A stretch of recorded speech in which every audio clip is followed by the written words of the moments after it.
Awesome. Well, oh yeah, there we go. There's the countdown. Hello, welcome. Cool. So yeah, welcome everybody.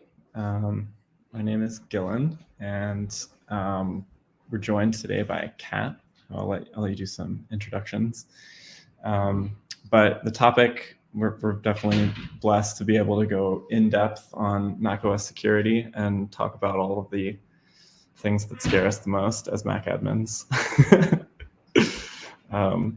Definitely feel free to put questions in. This will be kind of an informal interview and chat. So, but yeah, Kat, do you want to introduce yourself? Sure. My name is Kat Self. I work at MITRE Foundation, which is an FRDC nonprofit.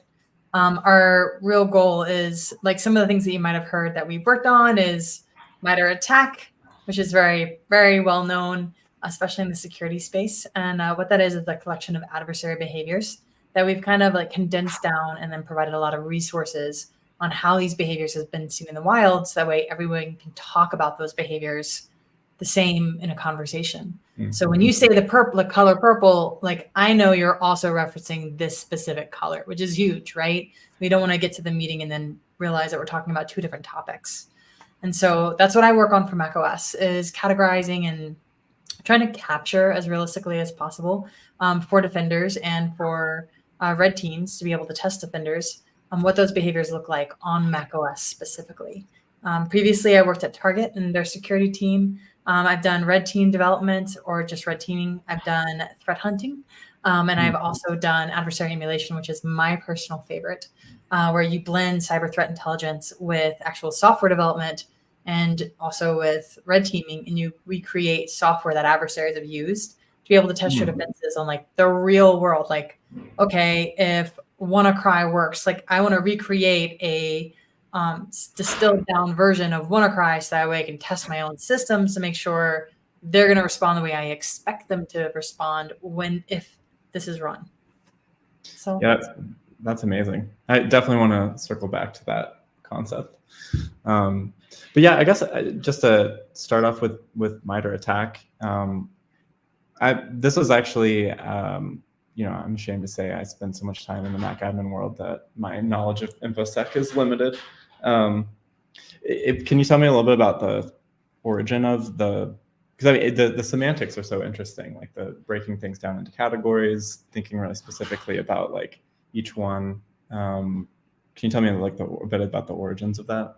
Yeah, absolutely. So for those of you that go, and I don't have slides prepared for this just because it's an informal conversation. Yeah. If you go to mitre.org, or you even just Google attack, it's so crazy that Google is a verb now. But for some of us old schoolers that start off on Yahoo, but if you just search engine, a MITRE ATT&CK, it's ATT, the $CK. You'll see come up, and it looks like a glorified Excel spreadsheet, which for all of you analysts out there, Excel is still apparently the way to go in 2020s. From the 1980s to 2020, nothing has really changed. I don't foresee it changing as we go forward. But essentially, the origins of this actually started as observations. So there was a project that MITRE does, right? A lot of times what MITRE will do is there will be an issue in the security space. Hey, how do we talk between our red teams and our blue teams? How do we have a conversation with you guys where we're all saying the same thing? We're not getting mad at each other because you said spear phishing link. Well, that's not a link. That's actually you're using Bitly. So it's not a pure link. It's a shortened link that actually goes through a third-party service, right?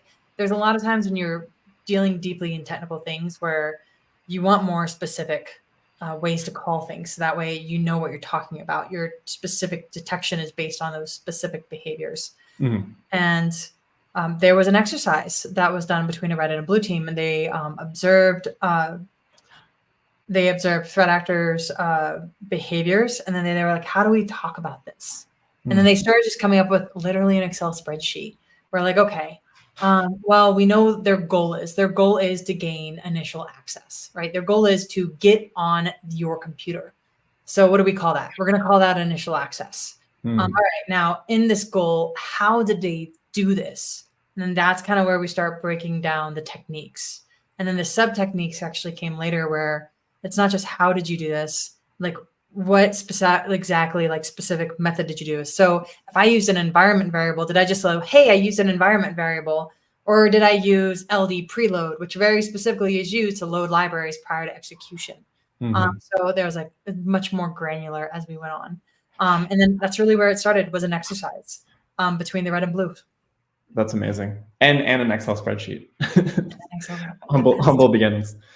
So have you found as this, as you know, you've contributed to the macOS side of this, did you find coming into it that there was already a pretty well understood, macOS attack environment that people were looking at? Or I guess, what's the status of macOS security in this world?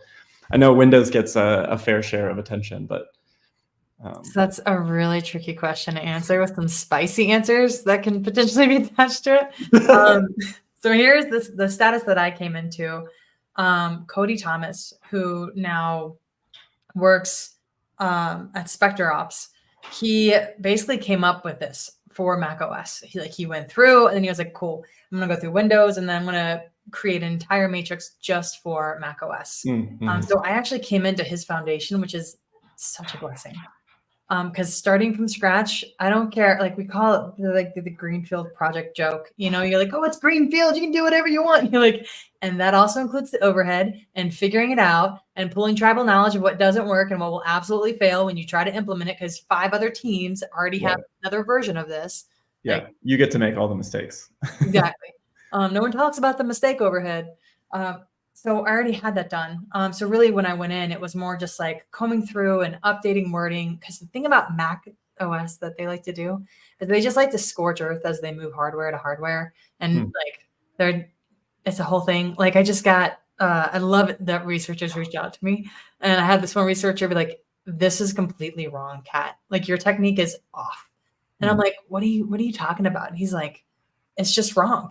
And he was like, your database locations are wrong. This is not how it functions. And I'm like, wait, what version of OS are you on? He's like, Sonoma. I'm like, we wrote that during Catalina time. Like, no wonder this doesn't work and it doesn't map to the same databases. Of course not. Like now the technique's evolved. And so now it's more like running into that. As far as the actual state, fortunately, it's changing. So in this last year, we had a lot of really big developments, which is super exciting. But prior to that, it's pretty much been the game of telemetry on macOS, where it's like security through obscurity. So there's been a lot of like really strong community efforts. Like Jaron Bradley, we were actually talking about before this call started. He has a Mac. He actually came before ESF, the endpoint security framework, was a thing. He actually had visibility into like how to be able to create these querying events to be able to see the telemetry of your macOS. And so like that happened even before Apple came out with their thing, which is kind of common in our community, where we have homegrown tools that come out first. And then Apple's like, yeah, that's actually not a bad idea. Let me add this to the enterprise offering.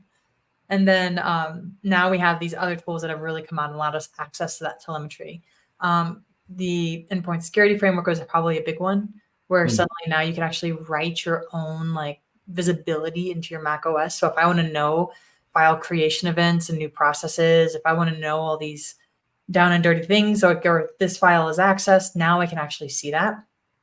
But that's honestly been, I want to say, a recent thing in the last couple of years. And I say recent because I think there was one presentation done in Objective by the Sea in 2021, where when you look at enterprises, they're usually very far behind in the Mac OS environment, in the operating system that they're using. The reason why is because of all the dependencies that you guys are actually the ones that told me about this, where you're like, yeah, there's all these like Outlook, like we can't upgrade Mac OS because Outlook will break and that breaks everything else. And so with that said, it's been like a catch-up game, I almost feel like, to try to get to a point that we just have visibility into the environment.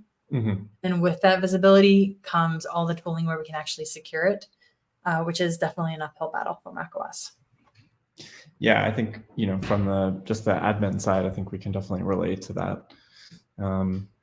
I think you mentioned your time spent, doing being a red team organizer, a red teamer. I don't know what's the what's the industry term. I'm curious, your experience building out that discipline in your past, because I think that, for me, in my own work experience, I've definitely been on the other side of like receiving the results from red team exercises, and it's so valuable when you have those kind of insights coming to you from inside the company, and you can like actually have a productive conversation about what needs to change. So yeah, curious about your experience building that out, and like, what challenges you faced getting that going. So you're talking about the threat hunting team that David Bianco, who is like the grandfather of threat hunting, I feel like. There was a lot of challenges. So at the time it's in 2019. I sent you the link, actually. There was a talk that we did in SANS. And the idea was like, what do you do when you already have a threat hunting team and you want to mature it? And we actually go, like, David goes over different maturity models and like, how do you gauge your organization? My role in that specific span of time was, how do I make this much more effective operationally? And then also, what needs is that team actually meeting that we might not be aware of, because those are actually wins? And then what team needs are they not meeting that we aren't aware of because there hasn't been any articulation of we need this, or a realization that, oh, this team could provide this. I think there's a lot of things when you're working in collaborative environments, which threat hunting is very, very collaborative. When you're trying, well, I'll put it this way. When your problem is, you're like, how, like every company has that question of, how does this benefit me? Mm-hmm. Like, what's the point? Like, why am I spending money on you? How do I justify this expense to my board of directors? Like, because it's not just personnel, it's tooling, it's time, it's in learning, it's investment, it's a lot. And so with that said, that was the thing that we were trying to put words to, was the value add that we had. And so that actually required me to talk to a lot of the teams, to have sit downs, to view like, who was it that was hunting? What did they get out of it personally? What did the team leads get out of it? What did the managers see that was actually a secondary result of it? What did so in hunting, you have, I want to say, 3 core components. You have the data collection phase, the actual operation of the hunt, and then you have, what do you do as a result of your hunt? And each one has different needs and impacts different teams and has different stakeholders. And so that process, for anybody that's going through it, it's understanding the stakeholders, understanding what each one of those teams need, understanding the value that's added to them, and then trying to turn that into some type of metric that'll drive the behavior of solution focused and behavior focused, where you're like solving a problem versus like counting findings. If that makes any sense. So there's a lot packed in there. So sorry, like if that's no, it's interesting, because I think the trade-off, I suppose, is like being able to quantify the impact of the findings that you're making, and knowing if you're going down an avenue, I guess, that isn't necessarily that relevant to the organization, versus like, I guess there's a lot of decision making that you need to make along the way as you're hacking through the org. What's one obstacle that you've encountered? Well, I feel like just the classic kind of adversarial dynamic between teams, where, as a finding gets published within the org, there's a lot of like finger pointing that goes around, and just culturally, there's kind of an uphill battle to just be like transparent, to be like, okay, this is a productive conversation that we're having, not sort of like, a blame game. That's how I've kind of received. But within a red team exercise itself, I'm sure there must be like very different set of dynamics, like in terms of identifying targets and knowing how to communicate those. Has anybody else on the call kind of faced like that same adversarial relationship?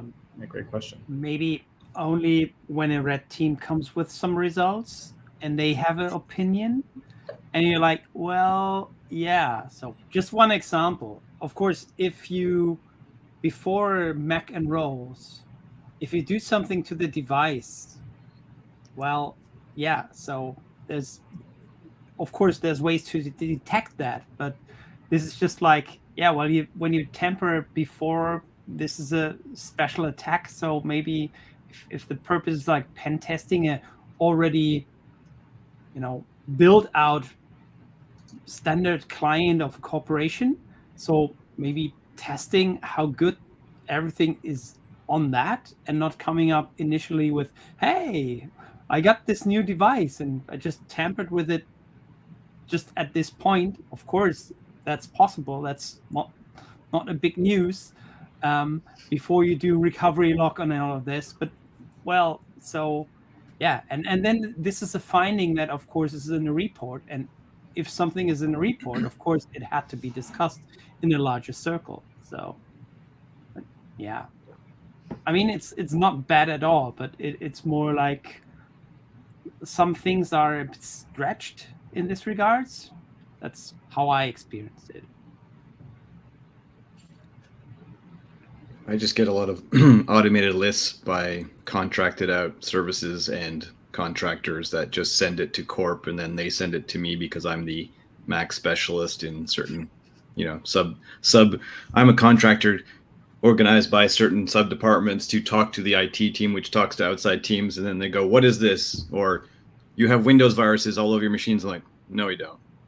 And then you have to like talk to them about the automated reports that have been given to them that have to be translated and, contextualized. And I'm like, this is a snort report, or this is like an automated blah, blah, blah report. And yeah, no. And sometimes I'll be like, oh, what is that? Look.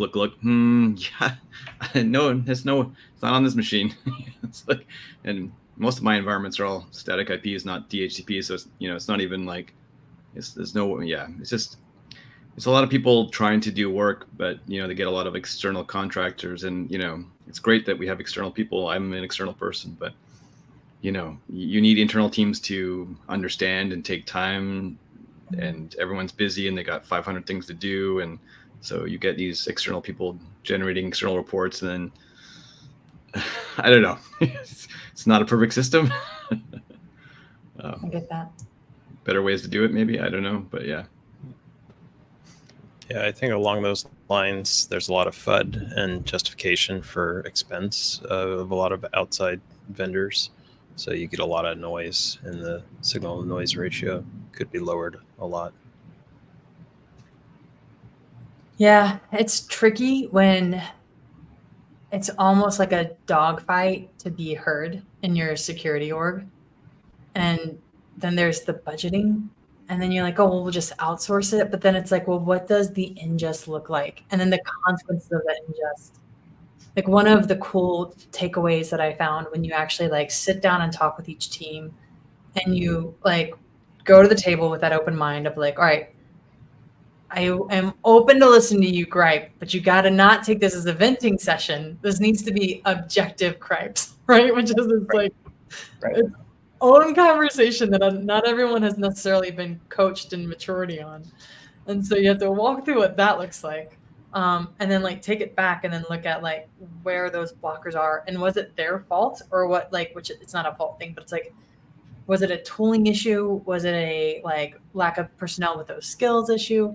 I've seen the adversarial relationship come up the most often when there's a lack of, I want to say like a lack of encouragement to focus on the solution. Not just a solution of like close it and solve it, but the solution that like also aligns with values of like, because we all want to do a good job. And I think that's the thing that we like to throw out there, it's like, oh, well, they're just being lazy. Like, it's just so much easier to lean with suspicion than it is with trust. And but the reality is you don't get in this IT game half the time because you like short work hours. Like, we all work a lot of overtime, usually at unexpected times. And there's like this forgetfulness between security and admins, or security and other teams, even security teams within themselves, where there's like, we all care. Like, let's just recognize that. And then like, okay, well, what is the solution forward? I will tell you the metric that kind of changed the game when I was at Target that they switched to. They had a lot of reports coming in, and we had a pen test team, an internal pen test, because to your point, there is something super special about an internal team that knows your problems. Like, you know what software is running in your environment. Half the software in the environment looks like malware. Thank you, Adobe, and all of these other like IntelliJ products that dump keychains, right? Like, you're like, why are you dumping the keychain, IntelliJ products? And you're like, oh, it's just the way they built it, apparently. Because it's easy to log that out. Exactly. Oh, it's such poor. Anyways, but to get to the point, there's they would get these findings, and then there would be policy, right? Because we want to have policy, because in a lot of minds, it's like, well, if I adhere to the policy, I'll be secure. At least that's the benchmark. But they found that wasn't creating a great culture. So they did this one little switch. Instead of number of findings closed, it was still that, but it was number of findings closed when you said you would do it. And which seems like a really small thing, but they got to say when they would be able to close it. Oh, interesting. And there was forgiveness on the policy then, because what was happening was that they wanted to close it, but they couldn't, because it was a stupid finding. Like, it was, just to your one of you all's points earlier, it was very specifically based in like some random snort report that actually didn't really do anything. Or it was a breaking change, and they need, like, it was going to be a decision that their leadership had made of, do you want a feature, or do you want this security flaw to be closed? And a lot of times most people choose the feature, because that's usually what makes money. Like, that's what everyone's screaming at them about. No one's really screaming at them about, like, hey, make sure you can't do cross-site scripting here. So with that said, I've seen, like, when they changed that one metric, that was really helpful, because that took the pressure off, and it allowed them to then like go and take a look at their agile framework and then be like, okay, well, when can we actually bake this in? Like, who do we need to talk to? What dependencies are on this? And like, when is our downtime? So that way we can like go forward on this.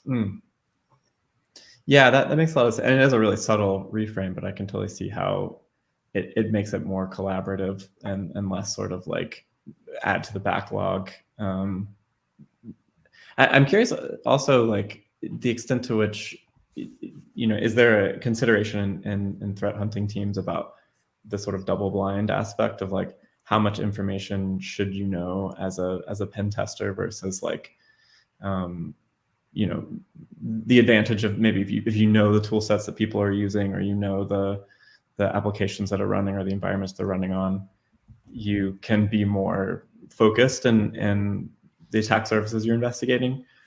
But if you're sort of simulating an outside attack, maybe that information is like steering you in the wrong direction, or I don't know. I'm kind of curious about that conversation, or if that's a concern at all. So we're speaking to a MacAdmin's admin's audience. So from my understanding, I've definitely, like, let me know what you all think on this, or let me know if I'm right or wrong. But from my understanding, you all get tasked with half of the security thing, like the security items. Like, hey, just go fix this on the Mac fleet. Is that right? Yeah, absolutely. So, all right, I saw that. So I'm gonna continue down that train of thought. So, from what I've seen from most of the Mac teams, you all are intimately aware of what software is being deployed and what logs are being collected.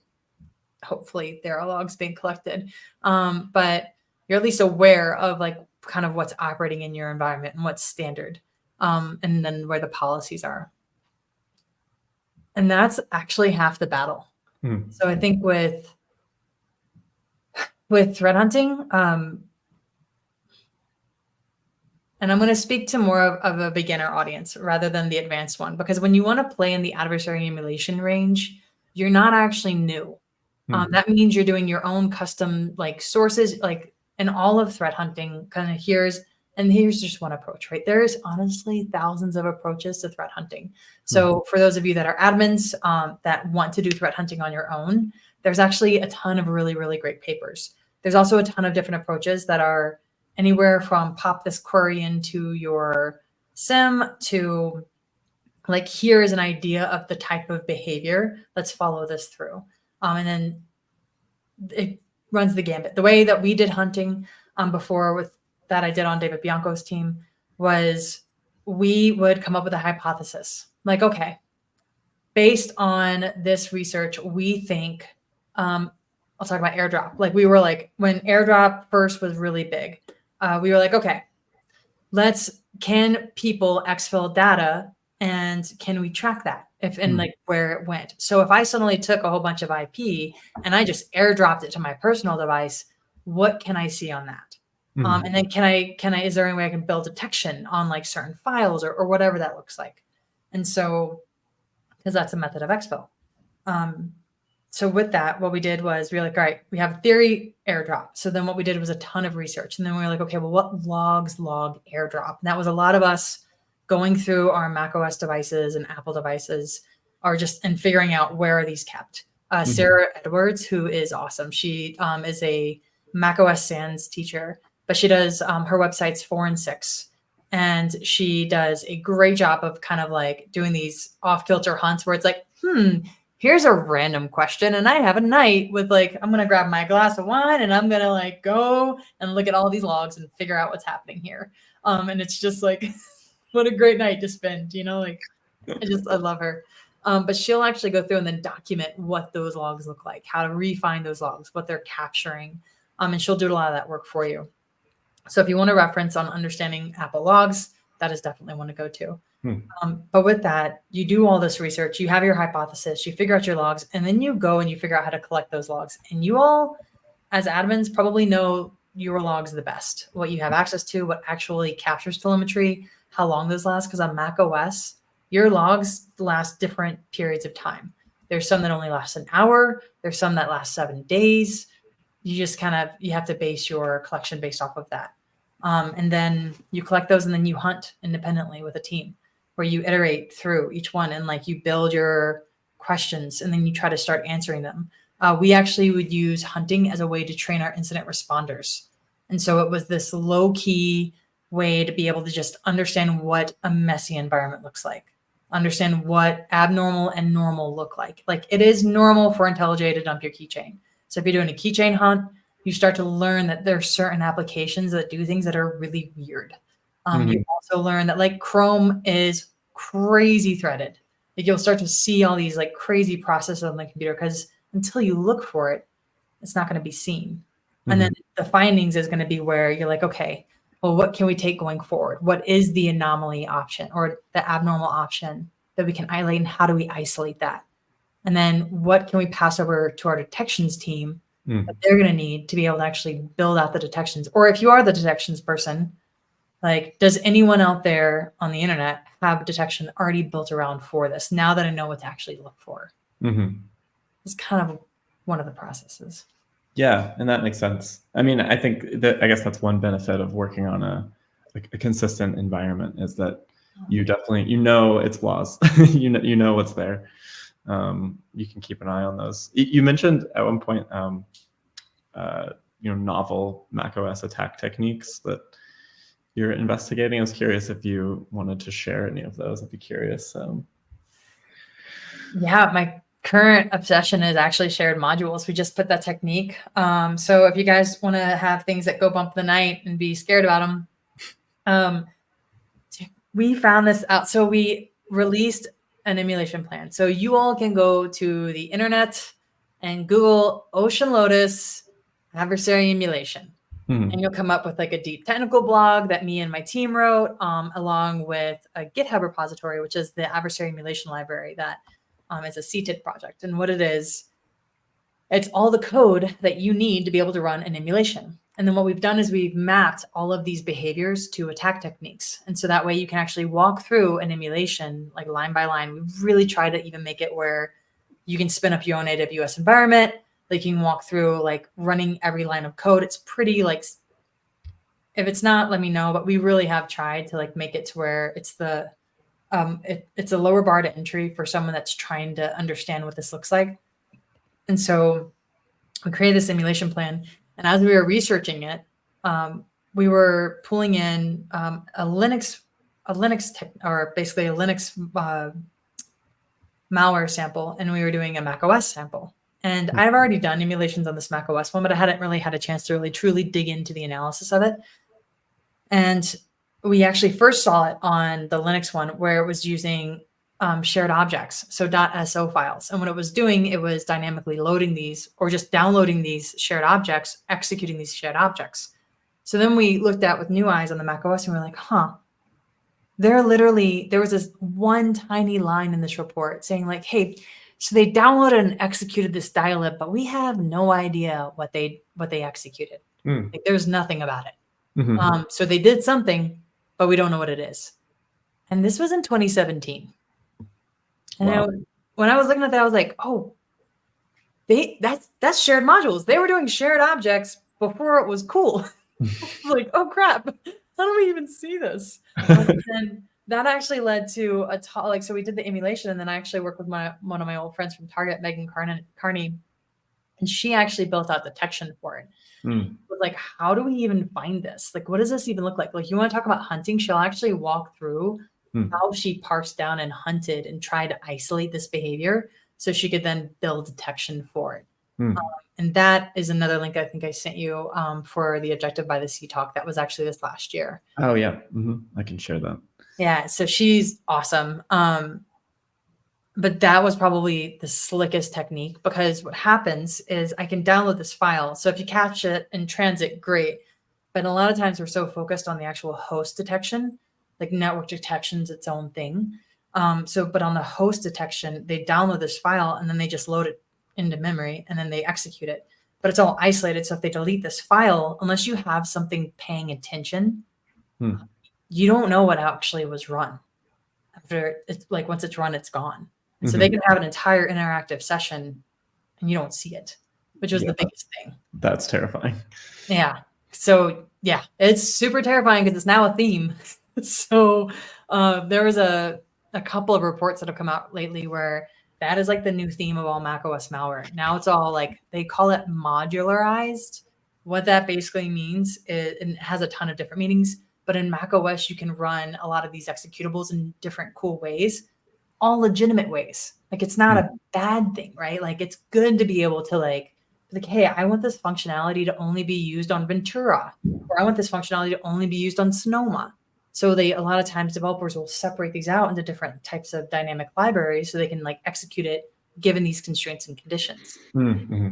That's also super useful for malware developers. Specifically because of how isolated it is? Is that the attack vector? Yeah, when you had asked me earlier about like the macOS landscape, I almost feel like it's sometimes a game of telemetry, because it's like, well, what can I see? Because unless I'm looking for it, I don't know. I'll try to give this analogy. Let's say you're like, I want to put a security system in my house. Well, that's great. But if all of your cameras are pointing to the road, do you ever actually see anyone entering in? Or do you even have cameras? Did the feed even go to anywhere that you would actually remember? Or do you have to be watching the live stream to be able to see if anything happened? Sure. So it's a lot of thought process like that, where it's like, what can I actually see? How long can I see it for? And then is there anything actually paying attention to this? So that way I know I can take additional actions. Yeah, that makes perfect sense. Because you can't detect anything that you're not monitoring. So the sort of landscape that you mentioned of people that are just like thinking of these and experimenting and taking the afternoon or the night after work to look at this. Is this sort of just like a self-organized group for the most part, or how do you feel like there's a commonality amongst like who's doing this research? So who on this call does their own research on the Mac OS admin stuff and then also contribute tools? Yeah, great question. You're like, nope, not I. definitely contribute to tools, but yeah, or just even contributes. Yeah. I mean, I feel like the MacAdmin community is probably one of the leaders in that. And Absolutely. I think the security community also follows suit on Mac OS. Like there's something super, I don't know why Mac OS got lucky with the cool people, but there is something super special about the people that are attracted to Mac OS, and that we're all very community engaged. So it's a small but like mighty community, I feel like, just like MacAdmins, where when I was at the conference in Sweden, you guys are amazing. Even your video crew freaking created an Apple TV app for the conference, which is nuts. So like, I feel like there's a lot of similarities. So you can probably just look in the mirror and then be like, answer your questions that way. Yeah, no, that's a good point. It is definitely it is a special community. I think good to know, like it translates, it's on all sides, right? So yeah, I guess to talk a bit about what you mentioned at the top about, malware emulation and development. I think what are some of the challenges working in that space? I imagine that, getting code samples from the wild and figuring out how to run them is a component of that. But curious, like, what tools you have to build in order to do that safely, or it's an open-ended question, but I mean, it's an excellent one. Like hands down, that's an excellent question. I'm literally struggling through that right now as I'm doing some development.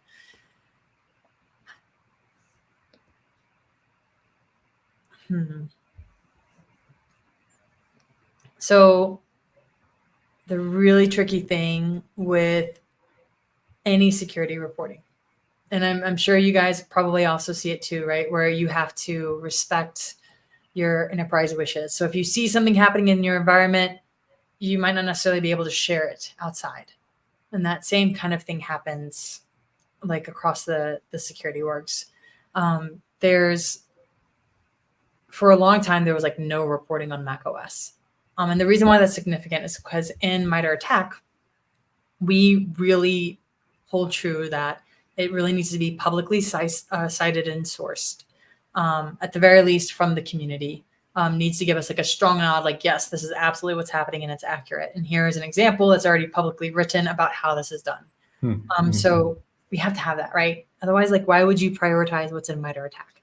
If it's just a whole bunch of red team techniques, why prioritize that? Right. So the reporting is scarce because there's a consideration of anonymity a lot of times. It's also scarce because amongst the plethora of Windows, macOS is, and I think it's to their credit that they recognize it's not as easily like the visibility issues that we were talking about. There's not as many resources or tools and support. Like Megan Carney in our talk talked about how like every EDR vendor, like she has yet to, well, I can't fully say that, but she has struggled to find different vendors that can even do the parent process, like the parent-child process relationship in Mac well, because it's not a typical Windows parent-child process. It's a responsible PID process, and it's different, right? It breaks the mindset a lot of times, and it breaks the way a lot of these tools are built. So they'll misrepresent it, not intentionally, but just because it was designed on a different concept. Sure. So there was this, I will never forget this one report. They had found, it was actually, I believe, so there was this one report, it was for from malware that was trying to recreate. And they were like, so we found this on a Linux machine, on one of the Linux servers. But we're actually not going to analyze that one. We're going to analyze the Windows version of this. And then they did an entire analysis report on Windows. So they ignored the Linux one. They ignored the sample that they found first, and then just was like, nope, we're actually not allowed to talk about that one. So we're just going to talk about this one. And I think that happens a lot with macOS too, which is tricky. So that's going to be the biggest obstacles when you're recreating it, which lends itself to some creative understanding that you have to use to fill in the gaps. Yeah, I'm sensing a theme amongst all these topics that like it's almost like security through obscurity over here. It's like there's just not a lot of sample size, not a lot of metrics. So it on the macOS platform. So you have to sort of be scrappy. It sounds like to find these things in the first place. You do. Phil Stokes does a really great job. He actually works for SentinelOne. That guy pumps out some reports. I don't know how he pumps out that many reports, but he does. But he actually has an entire thing on like how to build your own malware analysis lab without getting infected. And he'll actually go through like how to do your VMware settings and stuff like that. Patrick Wardle is also another great resource. He'll actually provide you all the tools you want. So all of his open source tools also involve understanding dynamic and static behavior of malware. So he's built them for his own analysis, and then he open sourced them for everybody else. So I shamelessly leverage those tools as well. So there's a lot of really great resources and walkthroughs on there. Sandfly Security, which is actually a Linux-focused vendor. Craig Rowland actually writes a ton of reports. I want to say like him and Phil Sanders definitely tie for some of the best reporting specifically on like what malware does and all the different techniques that you can do.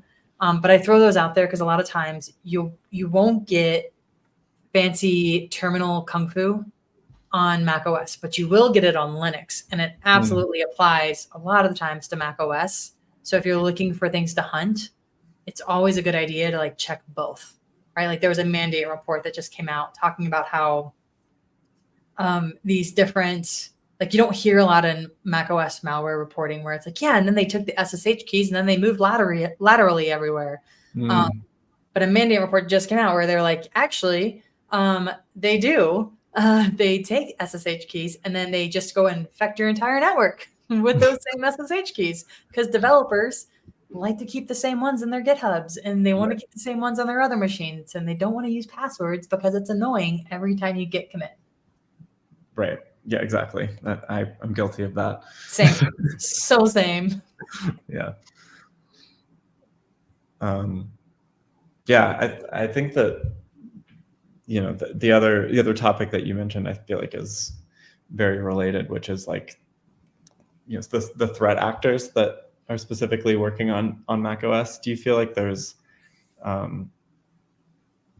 mean, I guess the part of me that's curious is like how much visibility do you feel like you have into like who these people are, or like, you know, is there just as dedicated a cohort of people who are just the Mac OS experts on they're developing these malware and publishing them? You mean for the threat actors? Mm-hmm. Oh, spicy topics. So here's the thing about threat actors. As much, and I don't know if I should admit that on public. I thoroughly enjoy as an inner red teamer understanding the cool ways to do things on macOS. Unfortunately, a lot of times, like if you actually look at what happens to these companies and you actually like walk through like what happens, we'll take North Korea, for example. There's a lot of reporting on financial motivations. And I think one group was actually considered the best bank robbers in the world kind of thing. And so, it's easy to glorify that, but it's also easy to forget the impact to everybody else that happens in that hack. So if you think about like, oh, well, insurance will cover it. Well, who pays for insurance? Right. Like if we're being honest, those are very much, they impact everybody, right? All of this impacts everybody. Like people have Bitcoin, like that's the number one thing that's stolen. So as far as into who they are, like that's such an individual thing, right? Like you have scenarios where there's actual camps where they force people to learn how to hack and then go and hack. And then you have other scenarios where it's government agencies. You have other scenarios where it's just like some kid that took advantage of an opportunity. And then you have organized cyber crime where they're like quite frankly, they're encouraged and make more money doing hacking than they would their own job. I will never forget this one conference talk where they were actually going over the individual lives of certain TrickBot actors. When they went over like who these people were, one of them was a female programmer. And she could not find a programming job for more than like $12 an hour. Whoa. But she could write malware for TrickBot for 15 grand or whatever it was, right? And so you see that and you're like, well, wow, like the malware industry, like if you're hungry and you have kids that are going to school and they're costing a lot of money, it kind of changes that understanding. And you're like, I kind of understand, but then you just literally ransomware at a hospital. Like I kind of can't, you know, so it's a really complicated world, but it's not a pretty one. Yeah, and I feel like I wonder if in that marketplace, if there's a premium on macOS exploits, or do you feel like it's a lesser target? Again, like the security through obscurity. I mean, I think it's about motivations at that point, right? Like if you actually look at who our developers are, they're usually on macOS. A lot of CEOs on macOS, like it's a GUI interactive that is a preference for a lot of people. And I think the market share, it's obvious of that, where it's gone up. It's like 23% now, and it continues to go up. And so, I mean, I definitely think macOS is here to stay. There's a lot of like, it used to be the argument where it was like, oh, well, they're not a network thing, so we're going to ignore them. And then now it's kind of like, well, our developers refuse to work on anything else, so we have to deal with them. And then you have like companies like Jamf and Kanji that are coming out, and they're like, there's not a ton of these types of companies because, you know, it's a new thing to care. Right. Yeah, because I thought Macs didn't have malware, right? Wasn't that the thing? Yeah, it's like the best worst security marketing ever. Yeah, was that just a red flag to the bull in the long run? You know, I mean, you're talking to an offensive engineer, so yes, like for me, absolutely. Like, be like, oh, really? Challenge accepted. Like, not a normal person's thinking here, though, right? So it's like we all have different mentalities. Like, we're all gifted differently for different reasons. So, I guess that's a good segue. I bet. I think we didn't really get into it at the top, but I'm curious, like, what brought you into the world of offensive engineering, offensive security? So, if you can say, if you're allowed to say. Yeah, no. I mean, I was military intelligence before this, and I went to war for like 2 years. And then when I got home, like it's a little different when you've actually seen war. There's like a whole lot of like purpose that kind of goes into it, where you can't do just the admin pushing job anymore. You're like, I need to have a job that actually like helps somebody. Like avoid something or be protected in some way. And so I looked at the cybersecurity field like its own battlefield, essentially. And it was kind of one where my gender didn't matter, none of that mattered, just my performance and my ability to show up. And I could even do it in an anonymous fashion. And so I love that. And so it's kind of been this like a really long road, honestly, where I got a computer science degree, then I got a software development job. And then I worked my butt off at nights and worked late to be able to get into the red teaming job, did that, then did threat hunting. And then now I'm in my adversary engineer, where I'm able to kind of pull like all of my experiences into one. But with always the ultimate goal of like, how do we like elevate that bar so that way people can care less and enjoy more, but feel safe, right? Like, what does creating that safe environment in macOS look like? Yeah, that's great. I definitely I can relate to that feeling like you know, I mean, it is a battleground, like you said. I mean, it is definitely like keeping the world safe. We trust you know, these OSs and devices with all of our personal information all of the time. So yeah. Do you have any recommendations you would make for like specifically adversary engineering? I think that's kind of a new concept for me. As far as like getting started. So adversary emulation is It's not one field. So a lot of these fields in security, right? Which is kind of the cool thing. It's in security, you guys choose your own adventure. I don't know what it's like for admins, but I absolutely 100% see like if people that are like Linux admins and Windows admins have an entire security track and bring this incredible resource of knowledge of knowing how to do things in those big enterprise environments, like that they have a very special offering in the security space. Like they're prized. I would assume that the same would be true for macOS. But in this, it's definitely a choose your own adventure. For me, I love cyber threat intelligence. I just didn't necessarily enjoy having a database for a brain. I also loved being a software developer, but I really got bored quickly with the tools that I would build. Like I always needed something else, something twisty. Combining those and then doing emulation. Like I loved red teaming, but I didn't necessarily like the onslaught of a high operational tempo. But I did each one of these jobs individually. And I learned them, right? Like there's a certain path you traverse where you have to be a beginner, a practitioner, and then you can finally become an expert to understand the full problem sets each one and kind of endure. And then I put all those together and then it's adversary emulation. So I think you can get to adversary emulation any way you want. But that was kind of how I did it, where I did these individual jobs and then I would just pull from my previous jobs, find some way to enrich my current one with them, and then go on to the next. Sure. Yeah. I think that's really, I love the trail, the breadcrumbs, because I think, we all sort of, I can definitely relate to that just in terms of like over the course of your career, it's like you suddenly look back and you're like, all these disparate skills, things that I picked up actually add up to this exact discipline, It's definitely amazing how that happens. Yeah, Sheryl Sandberg said it really well. She has a book called Lean. I want to say Lean On. Lean In. It was a really famous thing a couple of years back. I don't know if you guys heard of it. I've heard of this one. Had a whole movement. So she has this I think chapter specifically, like it's not a ladder, it's a jungle gym.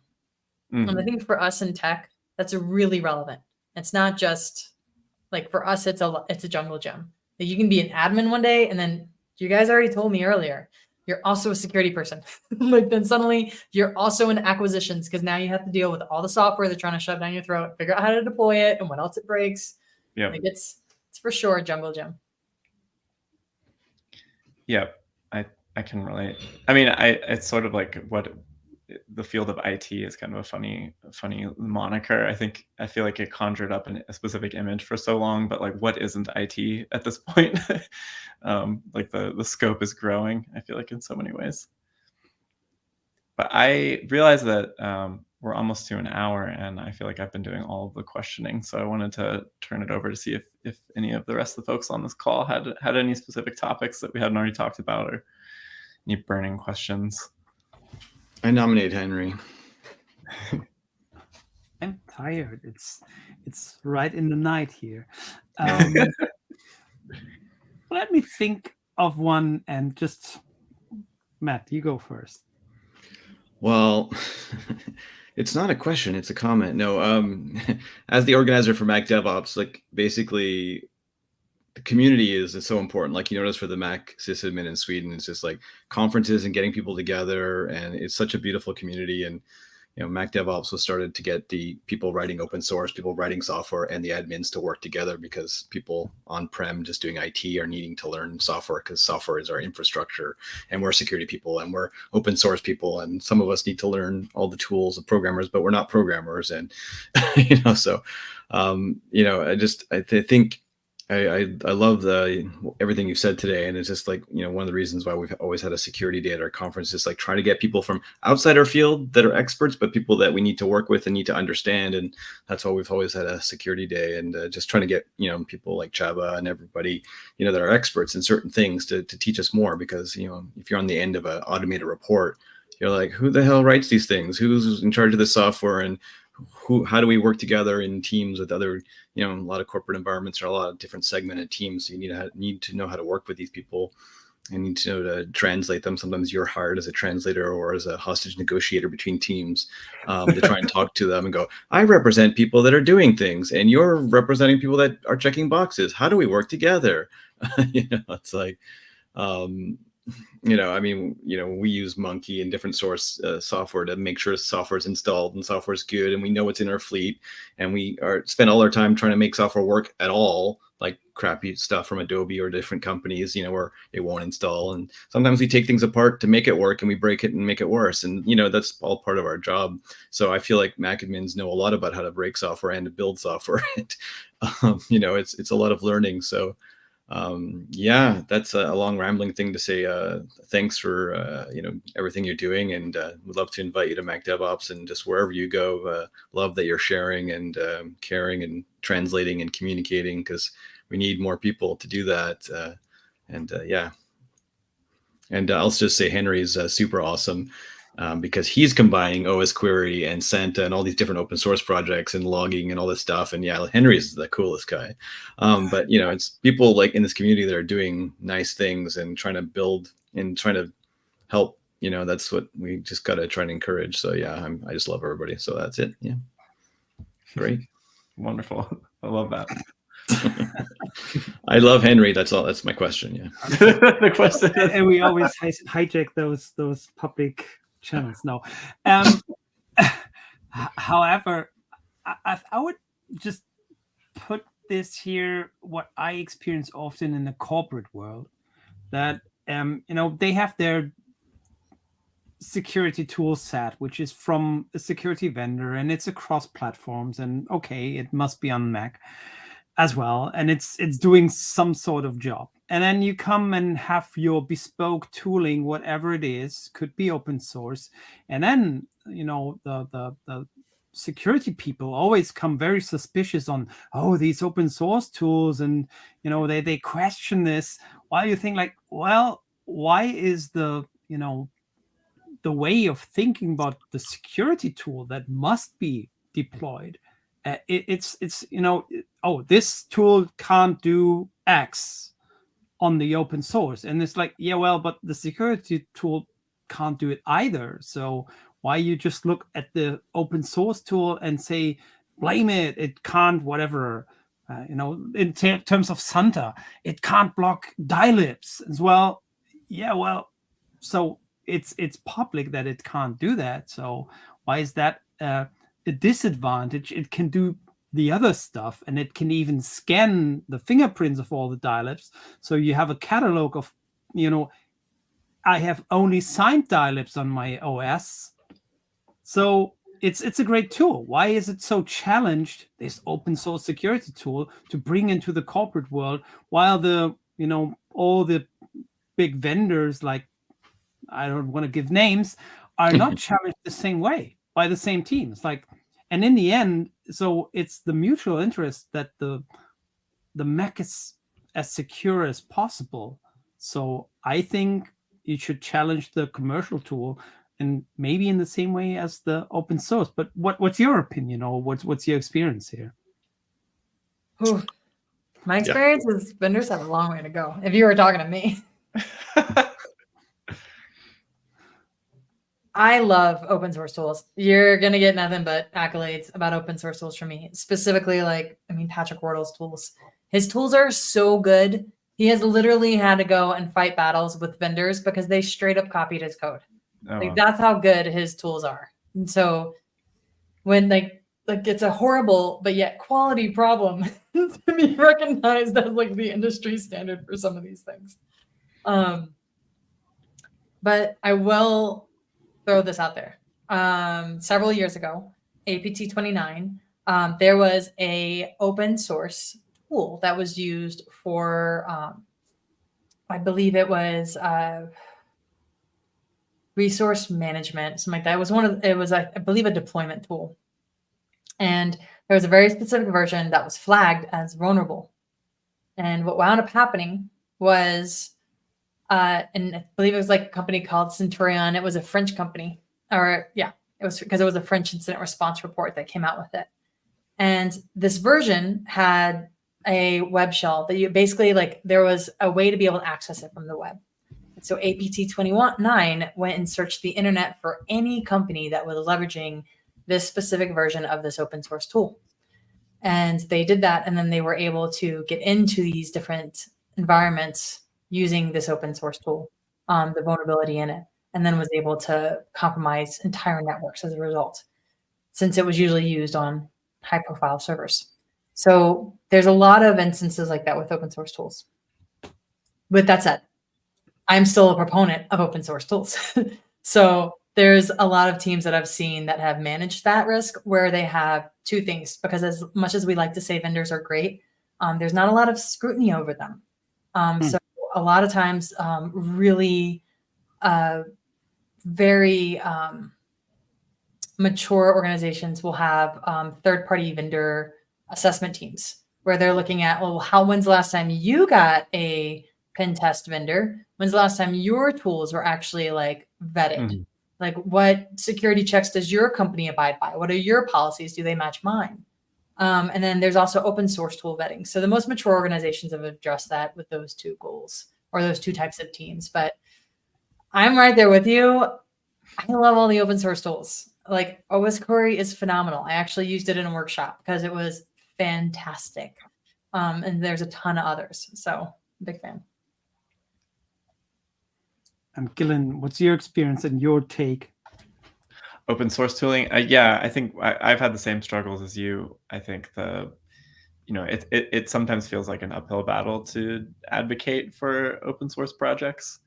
I think we use SaltStack for configuration management, and I think for a long time it was on a list internally as like weirdware that needed to be removed. We had to sort of say no, it's not actually. Yeah, I love the concept of mutual interest as a check, as a security measure, versus what you have with a vendor, which is perhaps just like profit. I mean, like you have to trust them, I suppose. But when I have meetings with security people, I try to ask them if we're on the same team. Just do a heads up. Hey, are we on the same team? Are we working together? It's not always well received as a question, but because it's maybe underlying that I think that maybe we're working against each other or fighting when we should be working together. Yeah. So I just try to, I don't know, passive aggressively remind people we're all working together. We love each other and we're trying to help people to be secure and do work and get work done. And and we'd have to not forget that people are trying to get work done, but we have to stop the people that are rushing too quickly to get things done and ignoring everything, security, safety, all that. There's always safety to be in mind. So that's why we have build tools, whether it's Salt or Monkey or Chef or Puppet. We try to build environments that are reproducible, error-free, or at least the same consistent error. We try to build, things that we can, if you say you have Monkey, it's like, okay, well, it's not a security tool, but I can tell you what software is in my environment. I can tell you what it cannot be in my environment. I can tell you which versions I can roll back. I mean, I'm controlling my environment. So that's part of security, is knowing your environment and try to build simple tools or help. And knowing what's out there, that's the battle, right? G.I. Joe said it, knowing is half the battle, but yes. That's why we have to have conferences and meet people and talk and find out how people are solving problems. Like, I love Henry because he does so much cool stuff, and then you go, what's Henry doing? What's going on with this project, and what are people doing, and how are people solving problems? And that really inspires you, and sometimes you can follow their example or use the tools or just be inspired. So, or to actually tack onto your point, what problem are you trying to solve? Like, that's when I was at the MacAdmin conference, like that was probably the biggest question I was asking everyone. It's like, I can brief you guys on security. I can go super deep technically, but what would actually be helpful? And the response I got back was like, how do I have a conversation with my security team, like in a way that I'm not having to like state the same thing? And which is where attack's really helpful, right? Because when you get that report, that automated report, I noticed that what they started to do with a lot of red teaming reports, they've started attaching attack techniques on it. And at least you have somewhere to go from there, right? Like at least that gives you a point of reference to where you know what the industry is talking about it, you know what data sources or mitigations are about it. And it gives you a little bit more context on what to look for other than this, I popped a shell in your box. You're like, but how? Like, what exactly does that look like? Was that not a common practice before to sort of not disclose the attack vector or the process? So I think the thing to remember, right, is a standard is only as good as its adoption. Mm-hmm. And so we don't necessarily know where to adopt the standard, right? Like their coding practices. Like I can tell you right now, my code is not nearly as pretty as it used to be at all, especially once I've gotten more hacky. I'm like, just make it work. Pop up a server right now. It's a ping. Cool. We're good.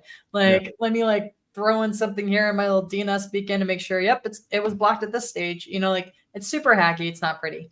But with that said, standards are nice. Absolutely. And it's nice when they slowly start getting adopted and they start figuring out not just like the overall, like, let me just throw everything at you, but what does effective adoption look like? Like, where can I put this information that it's going to be referenced? And like a red team report is one of those where it's very well referenced usually in red team reports because they need the ability to be able to map back between multiple teams that this is not their area of expertise. Yeah, that definitely makes sense. I think, yeah, my experience was mostly to get these sort of detailed reports, but yeah, I totally understand the like standard practices. I think it was like 5 years ago, maybe, that they started doing that in red team reports. Yeah, that's when I started seeing it. Mm-hmm. But I didn't see it prior to that. It doesn't mean it wasn't being done, but Yeah. I just didn't see it prior to that. Right. Well, just I want to be conscious of time because I realize we're a little bit over the hour. But Kat, this was so fantastic. Thank you so much for just like it's like I felt like it was a brain dump. I just was putting all these links in the channel, and there's like so many great resources in there now. So love. No, seriously, thank you all for having me on. I really appreciate it. And I always try to be open on LinkedIn. So if there's any questions you have, I think I owe a link to follow up with the Centurion software that I can definitely pop a link somewhere. But yeah, so seriously, thank you guys. This is a blast. And I just really appreciate being honored to be on here. Awesome. Thank you so much for sharing. Thanks. I think just to wrap things up, I usually like plug any upcoming conferences. Are there any security conferences you want to promote or suggest? For me, I will actually be at RSA. There might be something going on. I don't know if I can talk about that actually. Oh. But I'd like stay posted on Objective-C stuff because there might be something happening at RSA with that. Very cool. Well, what about on the macOS side? Are you guys tracking any upcoming events? Well, I run Mac DevOps YVR, so we're trying to be like the most awesomest West Coast Pacific conference ever, and we always do security and DevOps. So, you know, we love our security people, and we love Henry, and you know. I like to annoy him. But yeah, so yeah, if you're want to come to the West Coast in June, but yeah, we're trying to be a little mini security conference in North America, you know, for those who don't have Hawaii budgets. But you know, when's the date this year in June? June 20th and 21st. Cool. So this is our 10th year. Oh, wow. Doing it for 10 years. Yeah. It's kind of call it a Silicon Valley summer camp. It's a lot of the San Francisco kids, you know, they come up, you know.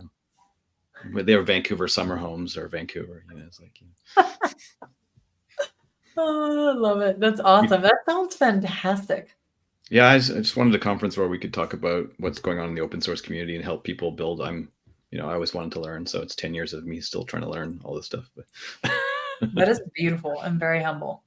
Yeah, I'd love to actually are you when I watch the stream later, will you have links in there for it? Yeah, we can put something in. Definitely. But MDO YVR, but yeah. Look forward to seeing you at a conference near all of us. Yeah, Henry, are there any? I think the usual suspects. There's Penn State, one of the largest ones, happening, I think, in July, which is just a few weeks after. And then, of course, MacAdmin is coming around in October. I guess JNUC is at the same time for the Jamf people. And are there any more conferences? MacAd UK, which is in May. So that's first is MacAd UK. That's a Jam conference, and then there's there's the No, Jam that's conference. not a Jam conference. Have you Inviting been there? I'm working on building an open source thing, Henry. However. Anyway, let's end this now. You're done. We're Yeah. done. I actually don't have the powers to stop the recording, but we can all just say goodbye. We're trapped here forever. Bye. But yeah, we'll put the links in the chat too. Sounds great. Okay. Awesome. Thank you so much. Bye everyone. Thanks. Bye. Bye.